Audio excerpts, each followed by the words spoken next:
Estudo ao livro de Colossenses. Esta epístola exorta os novos cristãos em Colossos a continuarem na verdade de Cristo já recebida. Ao mesmo tempo, Paulo alerta os cristãos contra tradições e crenças religiosas que ameaçam a pureza do Evangelho e a suficiência de Cristo. A epístola enfatiza a suficiência de Jesus Cristo como Filho de Deus e como nosso Salvador. O argumento de Paulo é que preceitos e tradições humanos não têm valor para a santificação ou salvação. Paulo mostra como estas formas de falsa sabedoria tentam substituir o papel de Cristo na nossa transformação e salvação. É importante salientar que tanto imposições como proibições baseadas em preceitos humanos ameaçam o fundamento da nossa justificação diante de Deus, que é Cristo Jesus. No começo da carta, depois das saudações e agradecimento pela fé dos irmãos em Colossos e menção das suas orações por eles, Paulo logo começa a falar da grandeza de Cristo. Ele é o agente de Deus na criação, cabeça da igreja e reconciliador de todos por meio da cruz. Paulo fala do seu ministério e sua preocupação para com os irmãos colossenses. No segundo capítulo, Paulo vai alternando entre referências à controvérsia em Colossos e a suficiência e a supremacia de Cristo em tudo. A partir do versículo 16, Paulo começa a falar especificamente sobre a causa dos erros, ameaçando a fé dos colossenses.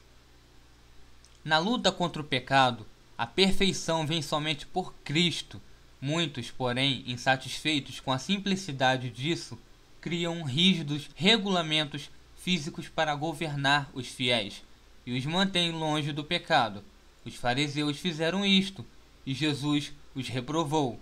Mateus 15, do 1 ao 9. Então chegaram ao pé de Jesus uns escribas e fariseus de Jerusalém, dizendo: Por que transgridem os teus discípulos a tradição dos anciãos? Pois não lavam as mãos quando comem pão. Ele, porém, respondendo, disse-lhes: Por que transgrides vós também o mandamento de Deus pela vossa tradição? Porque Deus ordenou, dizendo: Honra o teu pai e a tua mãe, e quem maldisser ao pai ou à mãe, certamente morrerá. Mas vós dizeis: qualquer que disser ao pai ou à mãe, é oferta ao Senhor, o que poderias aproveitar de mim. Esse não precisa honrar nem a seu pai, nem a sua mãe, e assim invalidastes, pela vossa tradição, o mandamento de Deus. Hipócritas, bem profetizou Isaías a vosso respeito, dizendo: Este povo se aproxima de mim com a sua boca e me honra com os seus lábios, mas o seu coração está longe de mim. Mas em vão me adoram, ensinando doutrinas que são preceitos dos homens. E chamando a si a multidão, disse-lhes: Ouvi e entendei. O que contamina o homem não é o que entra na boca, mas o que sai da boca. Isso é o que contamina o homem. Então, acercando-se dele os seus discípulos, disseram-lhe: Sabes que os fariseus, ouvindo essas palavras, se escandalizaram? Ele, porém, respondendo, disse: Toda planta que meu Pai Celestial não plantou será arrancada. Deixai-os, são cegos condutores de cegos. Ora, se um cego guiar outro cego, ambos cairão na cova. E Pedro, tomando a palavra, disse-lhe: Explica-nos essa parábola. Jesus, porém, disse: Até vós mesmos estáis ainda sem entender? Ainda não compreendeis que tudo que entra pela boca desce para o ventre e é lançado fora?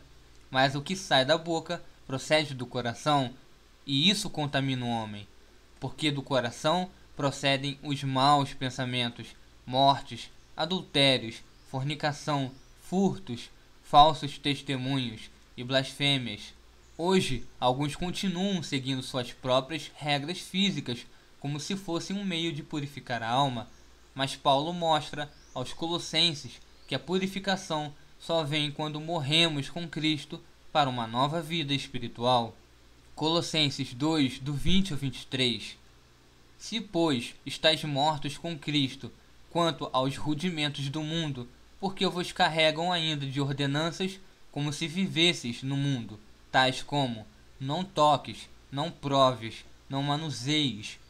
As tais coisas todas perecem pelo uso, segundo os preceitos e doutrinas dos homens, as quais têm, na verdade, alguma aparência de sabedoria, em devoção voluntária, humildade e em disciplina do corpo, mas não são de valor algum, senão para a satisfação da carne. No batismo, somos sepultados com Cristo. Colossenses 2, 12. Sepultados com Ele no batismo, nele também ressuscitastes pela fé no poder de Deus, que o ressuscitou dentre os mortos. Romanos 6, do 1 ao 4. Que diremos, pois? Permaneceremos no pecado para que a graça abunde? De modo nenhum. Nós, que estamos mortos para o pecado, como viveremos ainda nele? Ou não sabeis que todos quantos fomos batizados em Jesus Cristo, fomos batizados na sua morte? De sorte que fomos sepultados com ele pelo batismo na morte, para que, como Cristo foi ressuscitado dentre os mortos pela glória do Pai, assim andemos nós também em novidade de vida. E assim também, morrendo para o pecado e para os rudimentos do mundo. Estes rudimentos do mundo incluem, primeiro, a lei de Moisés com todas as suas sombras das coisas que haviam de vir. Colossenses 2, do 13 ao 17. E quando vós estáveis mortos nos pecados, e na incircuncisão da vossa carne, vos vivificou juntamente com ele, perdoando-vos todas as ofensas, havendo riscado a cédula que era contra nós nas suas ordenanças, a qual de alguma maneira nos era contrária, e atirou do meio de nós, cravando-a na cruz. E despojando os principados e potestades, os expôs publicamente e deles triunfou em si mesmo. Portanto, ninguém vos julgue pelo comer, ou pelo beber, ou por causa dos dias de festa, ou da lua nova, ou dos sábados, que são sombras das coisas futuras, mas o corpo é de Cristo. Segundo, as coisas baseadas na mente carnal, como o culto dos anjos e visões, as quais não retêm a autoridade de Cristo. Colossenses 2, do 18 ao 19. Ninguém vos domine a seu bel prazer, com pretexto de humildade e culto dos anjos, envolvendo-se em coisas que não viu, estando debalde inchado na sua carnal compreensão e não ligado à cabeça, da qual todo o corpo, provido e organizado pelas juntas e ligaduras, vai crescendo em aumento de Deus. E terceiro, ordenanças, segundo os preceitos e doutrinas dos homens. Colossenses 2, do 20 ao 22. Se, pois, estáis mortos com Cristo, quanto aos rudimentos do mundo, porque vos carregam ainda de ordenanças, como se vivesses no mundo, tais como: não toques, não proves, não manuseies, as quais todas perecem pelo uso, segundo os preceitos e doutrinas dos homens. Deus nos revelou todas as coisas que conduzem à vida e à piedade, para nos livrar da corrupção das paixões que há no mundo, segundo Pedro 1, do 3 ao 4, visto como seu divino poder nos deu tudo o que diz respeito à vida e piedade, pelo conhecimento daquele que nos chamou pela sua glória e virtude, pelas quais ele nos tem dado grandíssimas e preciosas promessas, para que por elas fiqueis participantes da natureza divina, havendo escapado da corrupção que pela concupiscência há no mundo. Qualquer outra coisa, regras humanas sobre alimentos, cortes de cabelo, proibições contra a televisão, etc., podem ter aparência de sabedoria, mas não tem valor algum contra a sensualidade. Colossenses 2, 23, as quais têm, na verdade, alguma aparência de sabedoria, em devoção voluntária, humildade e em disciplina do corpo, mas não são de valor algum, senão para a satisfação da carne.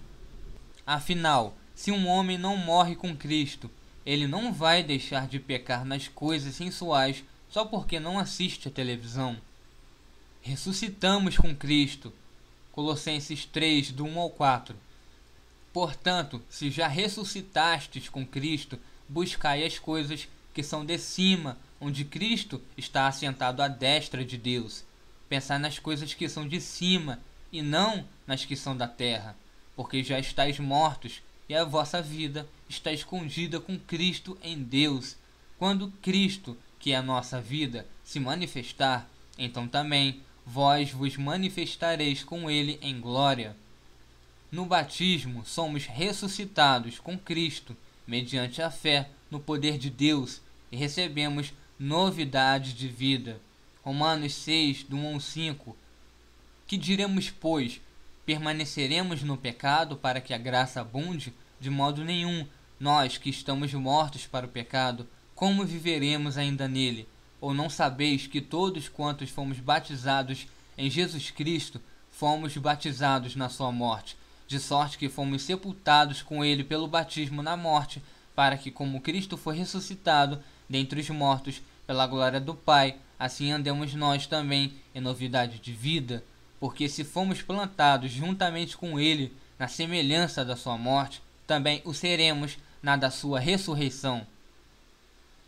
Sendo que Cristo vive assentado à direita de Deus, nós devemos buscar as coisas lá do alto e pensar nas coisas lá do alto.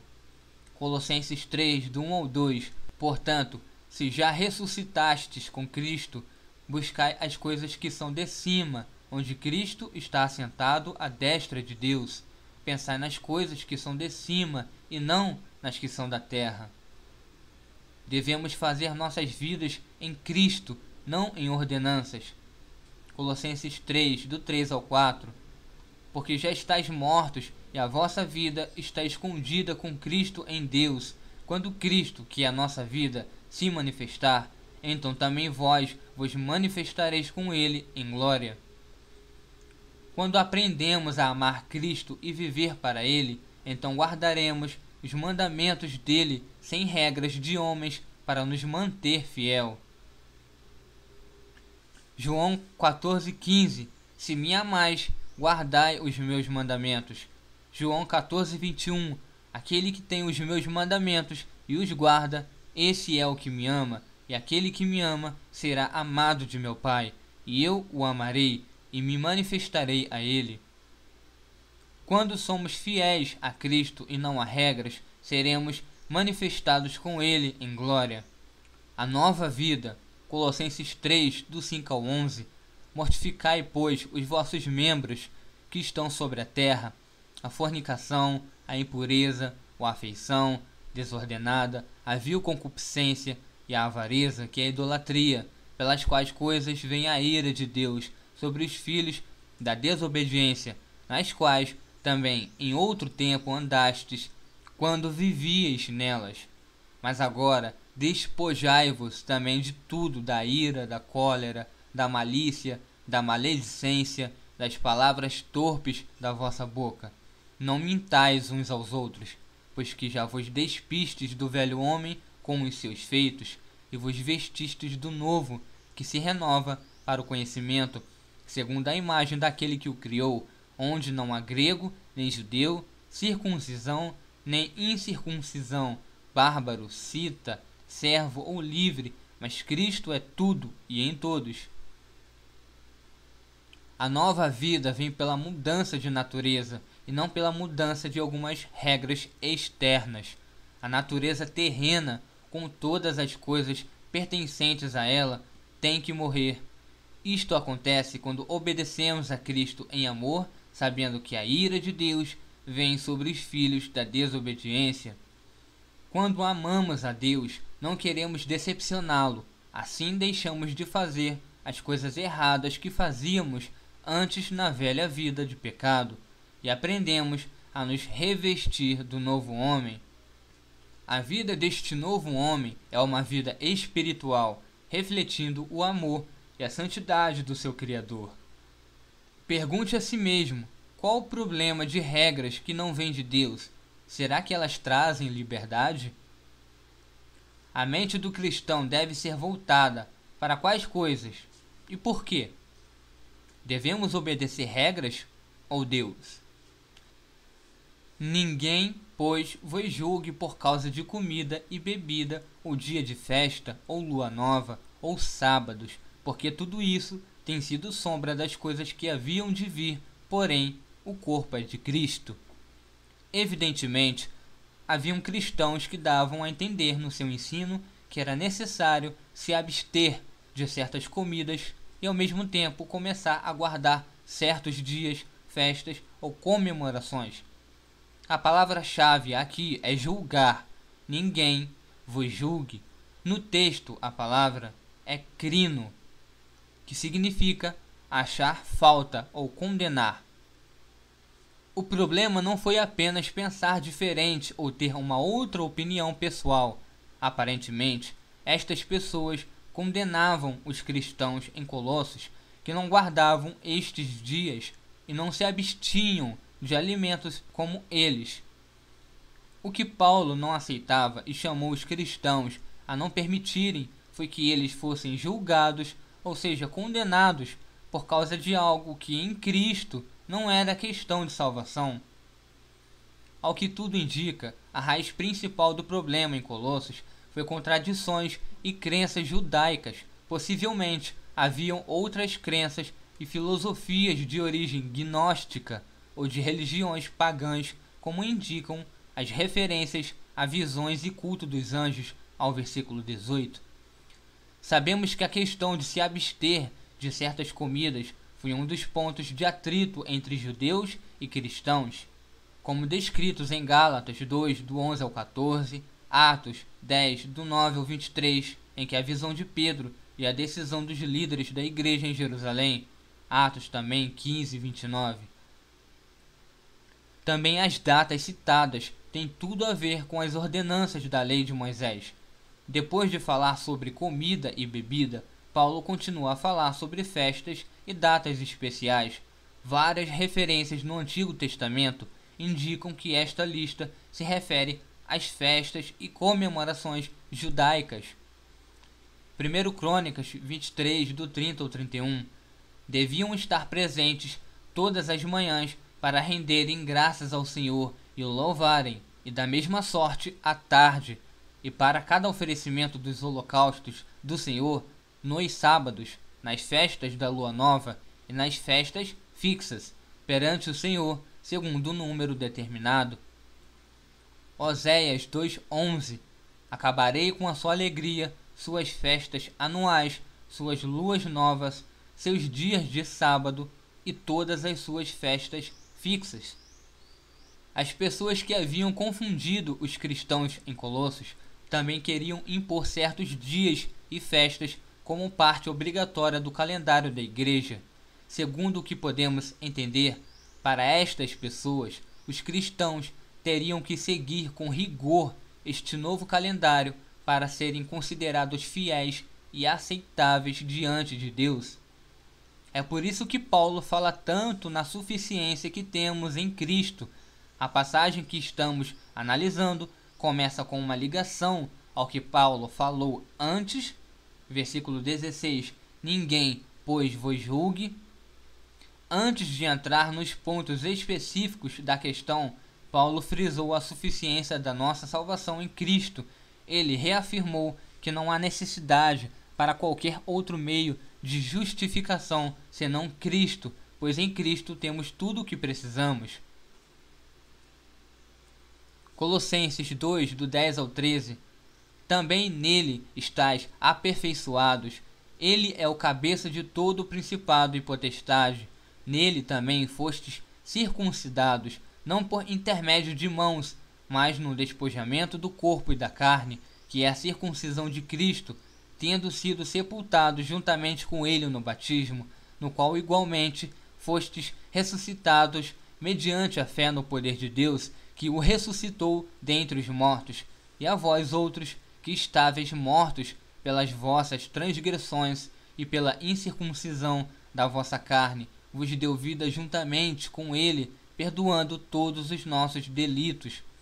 Paulo frisou também a nossa libertação da lei e, consequentemente, da necessidade de nos submeter a regras e ordenanças. Colossenses 2,14: tendo cancelado o escrito de dívida que era contra nós e que constava de ordenanças, o qual nos era prejudicial, removeu inteiramente, encravando-o na cruz.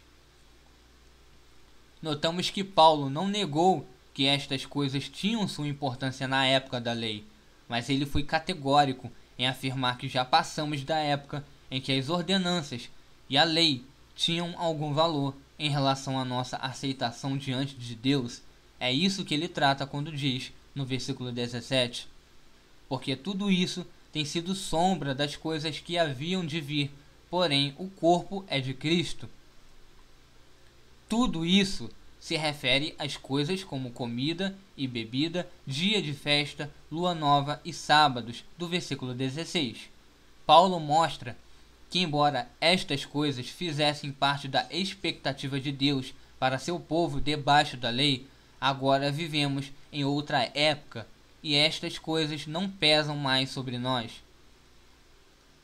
A expressão coisas que haviam de vir não se refere a algo ainda no futuro do ponto de vista de Paulo e os colossenses, e sim dos seguidores de Deus que viviam debaixo da lei, senão estas coisas não seriam sombra, e sim ainda realidade.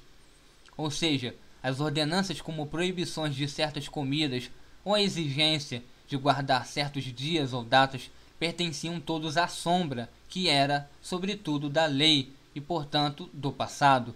No Antigo Testamento, isto ainda era futuro, mas agora, em Cristo, as coisas que haviam de vir já chegaram e os cristãos em Cristo já vivem na época da realidade. Os comentaristas divergem sobre o significado do corpo de Cristo aqui, mas o sentido mais razoável é da própria Igreja e da presença real de Cristo entre nós. Paulo usa uma figura bastante comum. Como todo homem observa, há um contraste entre uma sombra e um corpo. A sombra traça apenas o perfil do corpo, a realidade é o próprio corpo. O corpo de Cristo, quer seja na forma da Igreja ou da presença do Senhor entre nós, é a realidade com a qual devemos nos importar agora. Antes que o corpo viesse, havia apenas a sombra, ou seja, as ordenanças da lei que apontavam para Cristo. Mas agora temos a realidade do próprio Cristo, algo infinitamente melhor. Portanto, devemos deixar para trás as coisas da sombra, ou seja, as ordenanças e proibições, e nos contentar e focalizar na realidade que é Cristo Jesus. O importante é ressaltar que Paulo não está aqui na carta aos Colossenses promovendo o liberalismo. Paulo ressalta que os colossenses estavam passando dos limites e criando regras não bíblicas sem fundamentos algum na nova aliança.